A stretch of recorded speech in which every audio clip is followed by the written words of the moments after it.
Hare Krishna, muy buenos días. Nama Om Vishnupadaya Krishna Presaya Bhutale Srimate Bhaktivedanta Swaminiti Namine Namaste Saraswate Deve Gauravani Prasharine Nirvisesa Sunyavadi Pashatya Deshatarine Shayatri Krishna Chaitanya Prabhu Nityananda Tri Abdvaita Gadadhara Rivasadi Gaura Bhaktavrinda Hare Krishna Krishna Krishna Hari Hare Hari Rama Rama Rama Hari Hare. Hare Krishna reiterados. Vamos a continuar con las lecturas y propuestas de reflexiones del siempre maravilloso y radiante Srimad Bhagavatam. El último texto leído se refería hacia la actitud compasiva de Vidura al narrar sus los diferentes acontecimientos y lugares por los cuales pasó, las actividades que hizo, los servicios que ofreció, narrarlo todo de poco en poco a sus sobrinos los Pándavas, menos lo que había pasado con la dinastía de los Yadu. ¿Y por qué? Para evitar un sufrimiento por adelantado a ellos, puesto que ya ese sufrimiento llegaría por sí solo a su debido tiempo. El texto número 14 comienza diciendo: así pues, Mahatma Vidura, siendo tratado por sus parientes tal como una persona divina, permaneció allí por un cierto periodo de tiempo, solo para corregir la mentalidad de su hermano mayor y de ese modo darles felicidad a todos los demás. Entonces aquí dice que Vidura se quedó allá con los Pándavas un cierto periodo de tiempo y que sus parientes lo siguieron tratando de manera muy amorosa, de manera también muy respetuosa, teniéndolo en una estima como una persona divina, como una persona muy elevada, porque sin lugar a dudas Vidura estaba totalmente entregado a los pies de la suprema personalidad de Dios. También Vidura no era cualquier alma. Vidura era una gran personalidad. En otro momento hablaremos de la verdadera identidad de Vidura. Y entonces esta gran personalidad, a través de su comportamiento, sin lugar a dudas, irradiaba la maravillosa mansedumbre, presencia de la suprema personalidad de Dios. Hay algo importante: Vidura no se queda allí ni por lo confortable de la vivienda, o sea, del palacio, ni por los lujos que tenía, y ni siquiera por el afecto familiar, porque el afecto familiar, visto desde el punto de vista material, o sea, lo que se conoce como familia desde el punto de vista de la sangre o del aspecto biológico, relación biológica entre los cuerpos, es trascendido por el devoto puro en la medida que él se va liberando de todas las cuestiones de identificación. O sea, el devoto puro, vamos a recordar, ya ha superado esta cuestión del yo soy y del yo tengo. Por tanto, él no tiene ninguna identificación o no guarda ninguna identificación en relación al cuerpo y los vínculos del cuerpo. Los lazos que se establecen o las categorías relacionales que se establecen partiendo del punto de vista del cuerpo ya no existen en la mente ni en el corazón del devoto puro, sino que el devoto puro ha comprendido a toda criatura como en esencia una chispa del Señor, y lo demás, o sea, el cuerpo y esas cuestiones, como resultado de su ilusorio deseo de apoderarse o de identificarse con la naturaleza material. Pero en virtud de su identificación como chispa espiritual o parte integral de el Señor, entonces desde esa posición ya no existen conceptos diferenciales. Conceptos de amigo, enemigo, familia, no familia, esas cuestiones ya no existen. Por tanto, lo que le motiva a Vidura no es ningún tipo de afecto familiar. Cuando él conversa con los Pándavas, él no está hablando con sus sobrinos, él no está allí, ay, mira, quedándome con mis sobrinos, con mis parientes, no. El término pariente, desde ese punto de vista material, no existe. Él está allí sintiéndose bien porque esas personas son devotas del Señor, porque son personas mansas, entregadas al servicio amoroso de Dios desde la posición que a cada uno le corresponde, también según el deseo del Señor. Y porque Vidura quería sobre todo ayudar o cooperar en la iluminación o transformación de su querido también Dhritarashtra, o sea, el rey ciego. Él mira a Dhritarashtra y sabe que esta criatura también es muy elevada, pero está confundida aún. Está confundida por el dolor, está confundida por las actividades que ha realizado, y entonces quiere de una forma u otra también, como servicio al Señor, cooperar o servir de herramienta en la transformación, en el despertar de en Dhritarashtra. Entonces dice solo que se quedó allí solo un periodo de tiempo, solo para corregir la mentalidad de su hermano mayor y de ese modo darle felicidad a todos los demás. El propósito, por supuesto, de Vidura, recalcando otra vez el mismo punto, no es disfrutar de la comodidad material. El devoto puro del Señor está siempre viviendo a los pies del Señor. Por tanto, las cuestiones externas de dónde está morando ese cuerpo, si es en una choza o si es en un palacio, no intervienen para nada en su verdadera estancia. Su verdadera estancia es los pies del Señor. Su atención está permanentemente disfrutando del recuerdo del Señor, por tanto está permanentemente bajo la cobija del Señor, y todo lo que pueda vivir desde el punto de vista de las cuestiones materiales las ve simplemente como cosas ocasionales por las cuales necesariamente tiene que cursar mientras desempeña su deber de agradar y servir a la suprema personalidad de Dios. Así que podemos decir que Él es estable en el sentido de que su atención está permanentemente fija, es invariable. Esto significa que no depende de los estímulos materiales. Una atención no puede permanecer fija si está situada en el oleaje de los estímulos materiales, porque los estímulos que nos llegan a través de los sentidos materiales son siempre cambiantes, siempre fluctuantes, no pueden ser permanentes.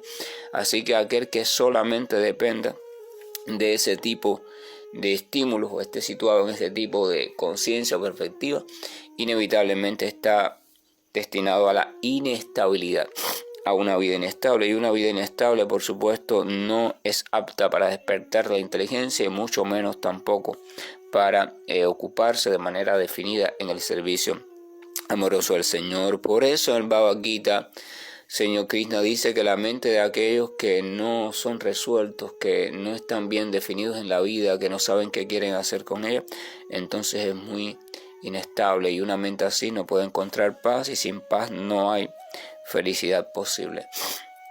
Por tanto, estabilizar la mente es un propósito de los más fundamentales, básicos y primarios para aquel que desea avanzar en el sentido de la vida espiritual.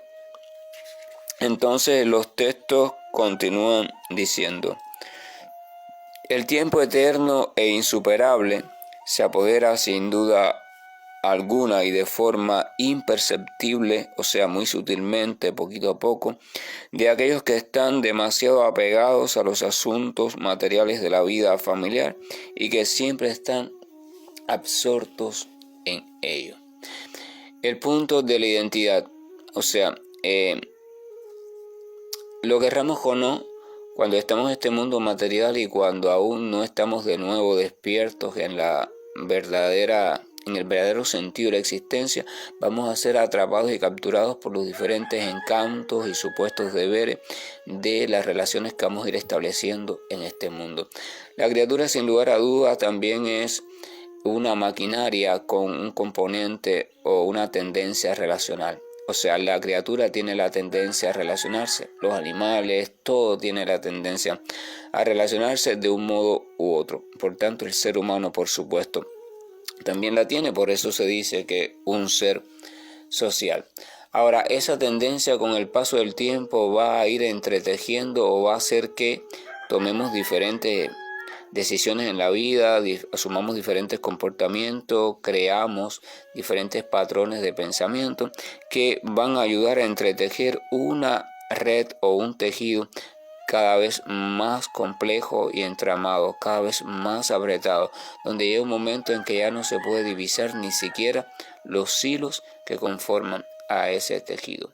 Y eso es lo que llamamos nuestra vida material, nuestra vida en este mundo. Ahora, ¿qué pasa? Que esa vida en este mundo y todo lo que de ella se deriva va a ir absorbiendo nuestra atención cada vez más. Cada vez más sentimos más deberes, más responsabilidades, más problemas, más cuestiones, y por tanto nuestra atención tiene que estar cada vez más detenida y detenida allí en esos asuntos, y todo ello tiene su fundamento en lo que supuestamente nos corresponde hacer o en lo que supuestamente es nuestro deber. Por eso dice que el tiempo eterno e insuperable, nadie puede independizarse del tiempo en este mundo material. Dice que se apodera imperceptiblemente, se apodera de forma muy sutil de quienes estamos demasiado apegados en los asuntos familiares materiales y que siempre están absortos en ellos. Aquí hay una cuestión importante y es el término demasiado apegados.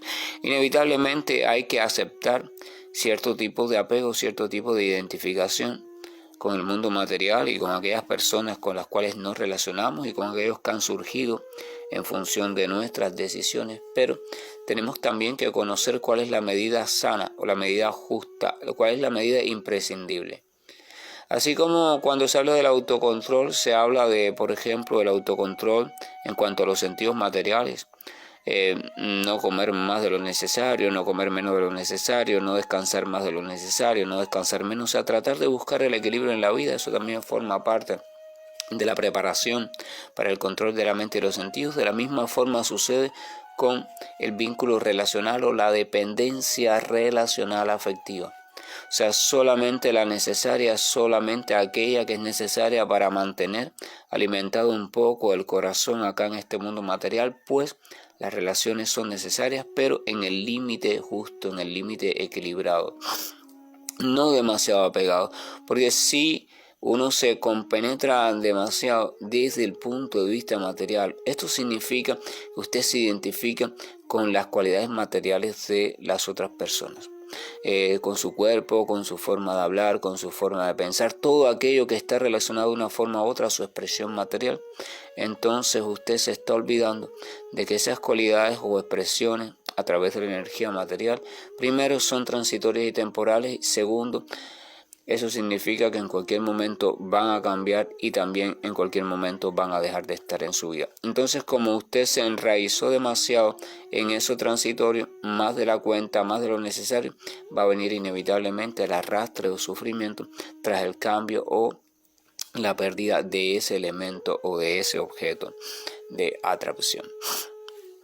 Entonces, por eso dice que aquellos que estamos demasiado apegados a los asuntos familiares. Si vamos a la civilización védica, con ayuda de la guía del Señor, estableció las 4 grandes áreas o órdenes de vida, o 4 tipos de formas de vida también para el ser humano. La forma de vida como estudiante, donde el ser humano se dedica a instruirse sobre la vida en general, o sea, el conocimiento material y por supuesto el conocimiento espiritual sobre la vida, para después poderse encaminar de forma favorable a través del océano de la existencia. La segunda área es el área de vida de familia, donde el ser humano aún tiene ciertas propensiones, ciertos deseos de ciertos goces materiales. Entonces lo más sabio es que haga familia. O sea, que intente hacer familia, se case, construya un hogar, la familia se amplíe si es posible, y entonces puede disfrutar en compañía de ciertos placeres, y aún así también se instituyen ciertas cuestiones que debería tener bajo regulación para que ese disfrute no le conduzca por un camino errado que le lleve en dirección contraria a la liberación o a la espiritualización de la vida. O sea, de manera tal que la vida familiar transcurra de manera favorable y que sea un instrumento también para la espiritualización. En estos tiempos eso es casi imposible, primero porque ya prácticamente cuando las personas se unen, no se unen desde una misma fe, no se unen desde un mismo conocimiento, sino que se unen más bien atraídos por cuestiones de atracción material, y lo menos que piensan es en esa cuestión de la espiritualidad, y por eso viene después en las dificultades, los desastres, y se hace muy insostenible todo. Después venía también el área de vida de retirado, que es aquella persona que se ha dado cuenta que la vida de familiar crece siempre en complejidad, y entonces llega un momento en que quiere comenzar a ir solucionando algunos de sus deberes y quedarse solamente con las cuestiones imprescindibles, porque quiere irse aligerando de la complejidad material.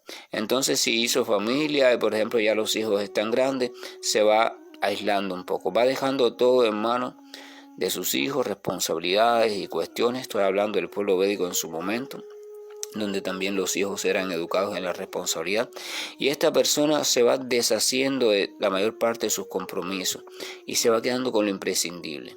Sigue participando en el hogar, de las cuestiones básicas, y va dedicando tiempo, cada vez más tiempo, a la cuestión de la búsqueda del Señor, de su práctica, de su autorregulación, de su un poco liberarse de todas las secuelas de sus tipos de relaciones excesivas desde el punto de vista material, y adquirir conocimiento.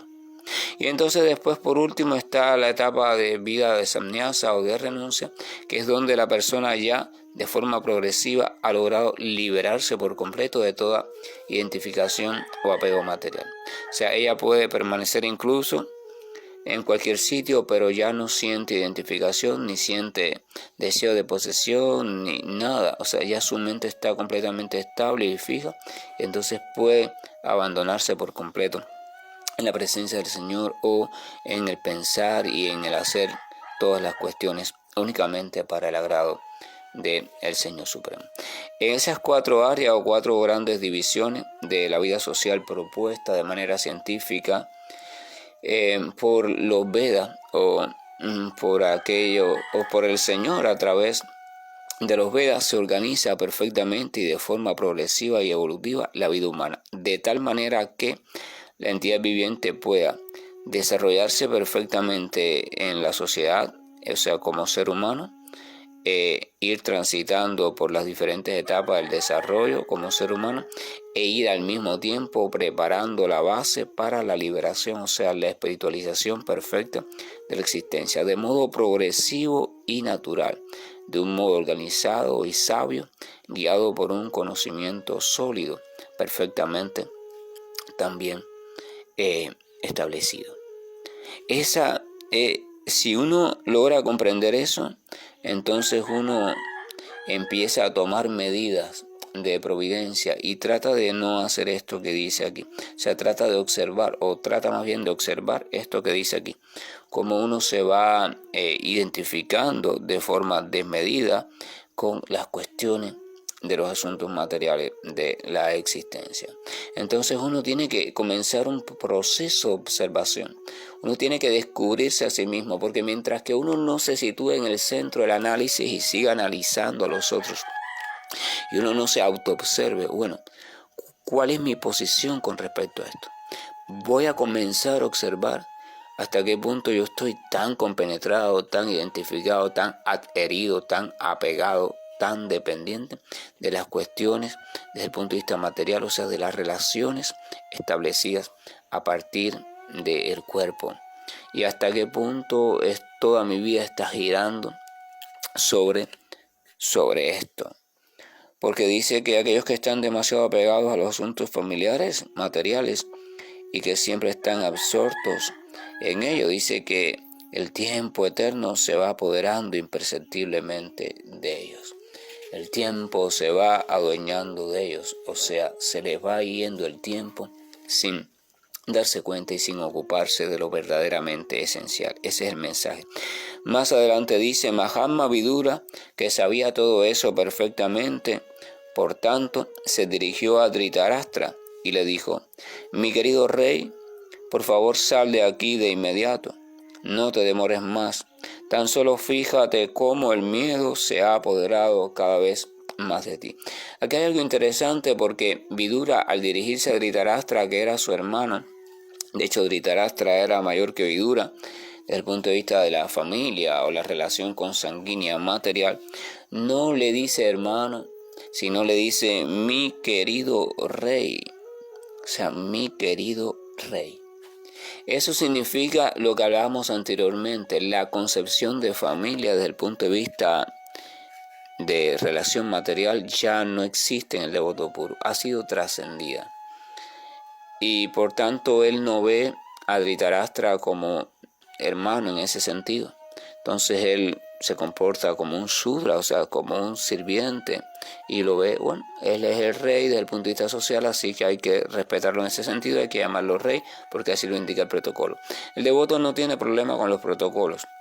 Él se comporta en cada lugar de acuerdo al protocolo establecido para cada lugar, para no perturbar la mente de nadie, la conciencia de nadie, pero él mismo internamente está libre de todo protocolo, pero acepta voluntariamente el adherirse en un momento dado a un protocolo determinado, porque el devoto es manso, él no es rebelde en ese sentido, se adhiere un momento y después ya cuando ya no está en esa situación sigue con su libertad en su entrega amorosa al Señor. Esto también es importante porque en un principio eso tiene que guiar el comportamiento de una persona que quiere espiritualizar su vida. El hecho de que usted pueda comprender algo determinado en cuanto a la liberación de las cuestiones materiales no le da a usted el derecho de querer que los otros lo comprendan también y mucho menos de considerar que la forma de comportamiento de los otros o protocolos son absurdas. Aunque usted llegue a considerar que no tienen sentido, usted tiene que respetarlas, porque de hecho al respetarlas es que los otros van a ganar estima por usted y van a escuchar su mensaje. Pero si usted no la respeta desde el primer momento, entonces los otros no van a ganar ninguna estima por usted, lo que van a hacer es cerrarle las puertas, o sea, cerrar su mente y su corazón, y usted no va a poder hacerle ningún tipo de beneficio porque ellos no van a escuchar el mensaje del Señor. Entonces primero, el devoto por la dulzura del amor y el respeto se va ganando la apertura del corazón en todos, y después por su propio comportamiento o a través de su propio comportamiento él va transmitiendo el mensaje de servicio amoroso por Dios a través de su propio comportamiento. Por eso Francisco de Asís decía: yo solamente quiero ser un evangelio vivo, yo quiero ser la palabra del Señor personificada, o sea, que mi vida sea el amor del Señor. Aunque yo no pueda predicar hablando, no importa, mi comportamiento tiene que ser el evangelio vivo, la propia buena noticia o palabra del Señor. Entonces dice, se dirigió a Dhritarashtra, ¿verdad? Y le dijo: mi querido rey, por favor, sal de aquí, o sea, de inmediato. O sea, le dijo: abandona toda esta vida familiar, abandona todo este estilo de vida, abandona todos los lazos que todavía te quedan establecidos con las relaciones de tipo material, pero no te demores, o sea, no pierdas tiempo, no pierdas ni un segundo. Ese es el consejo que le da todo santo a una persona que ya está muy hundida en sus cuestiones materiales. Le dice: mira, no te sigas hundiendo, por favor, recapacita y sal ahora mismo de todas estas trampas. Abandona, por eso Krishna dice: entrégate a mí. Entregarse a algo significa abandonar algo. Nadie se puede entregar a algo sin abandonar lo anterior. Este abandonar es desde el punto de vista interno, desde el punto de vista de la identificación y el apego. No significa de dejar todo así, ¿verdad?, desordenado o de escapar de las circunstancias. Significa retira tu identificación. Si tienes que seguir en un lugar para ciertas cuestiones por conocimiento, sigue allí, pero retira tu identificación. Saca tu mente y tu corazón de esa circunstancia y entrénate en depositarla en su lugar original, que es a los pies del Señor Supremo. Entonces el texto 19 continúa diciendo: esta espantosa situación no la puede remediar ninguna persona de este mundo material. Mi Señor es la suprema personalidad de Dios que, como el tiempo eterno, se nos ha acercado a todos. Vidura le dice: mira, no le des más vuelta a los acontecimientos de la pérdida dolorosa de tu hijo, no le des más vuelta a los acontecimientos de la pérdida de tu reino, no le des más vuelta a los acontecimientos de la pérdida de tu trono, que ya no eres rey, no le des más vuelta a todos esos acontecimientos dolorosos, porque todos son significativos para ti desde el punto de vista de la identificación material. O sea, debido a tu profunda identificación con tu deseo de haber sido rey, con aquel pasado en que tú eras el rey, eras el que mandaba, tú eras el que tenía la mayor parte de la riqueza, en que tu hijo era saludable y fuerte, en que tu ejército era el más grande, todas esas cuestiones con las cuales tú te identificaste y que son evidentemente de tipo material, olvidando de los principios espirituales. Entonces, al no estar presente, al desaparecer como la niebla o como la espuma, ahora te tienes sumergido en el temor, la lamentación, el sufrimiento, la depresión y la tristeza.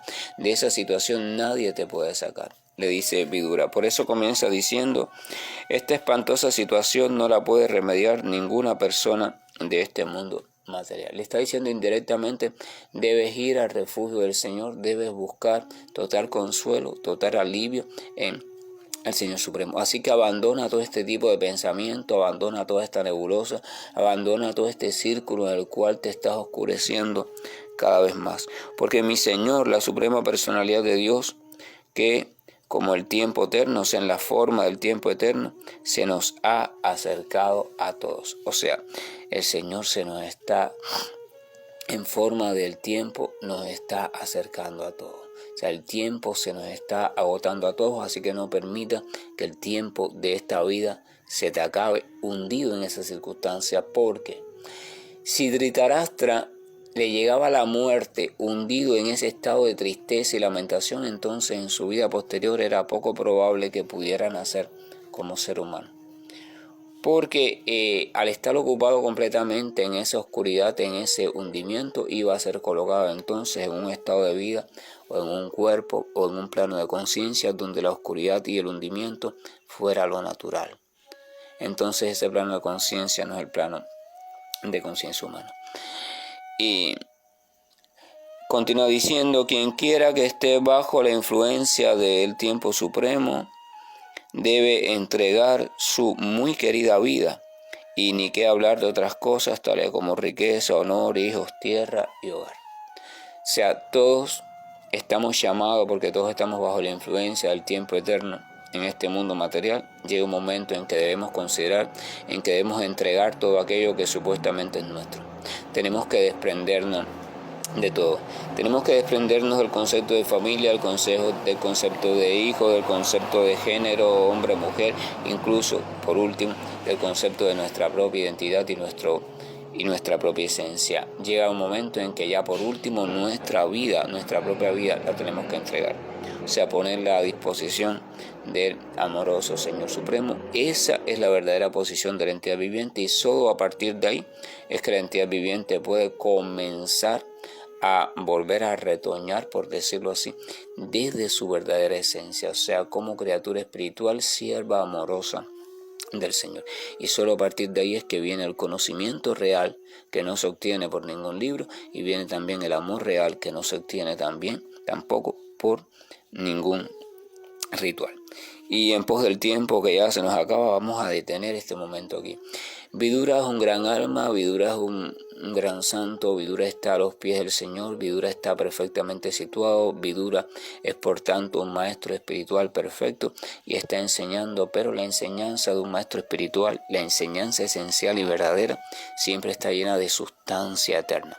Nunca es transitoria, nunca es situacional y nunca es, por supuesto, adherida a las limitaciones de la época o de la cultura. Esto significa que las enseñanzas de Vidura a Dhritarashtra, en el fondo, en lo más esencial de ellas, contienen enseñanzas para todas las entidades vivientes en cualquier universo, tiempo y circunstancia.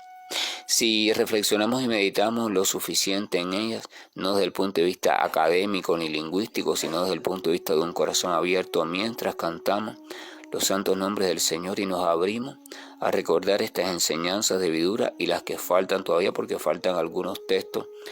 Él no ha terminado su conversación con Dhritarashtra, entonces podremos sacar gran provecho para nuestro propio avance y nuestro propio caminar en un sendero que nos conduzca hacia la salida del lamentable océano de nacimientos o muerte y de identificaciones materiales, y conducirnos de modo seguro hacia la compañía y el servicio amoroso a los pies de nuestro Señor. Que la gracia y el amor de ese mismo Señor, que es todo amor, que es toda luminiscencia, o sea, iluminación, verdad, conciencia, eternidad, que es toda dulzura y todo cariño, nos acompañe para que tengamos la fuerza suficiente y el deseo suficiente de encaminarnos en su rumbo. Hare Krishna, buen día, y estoy finalizando la llamada.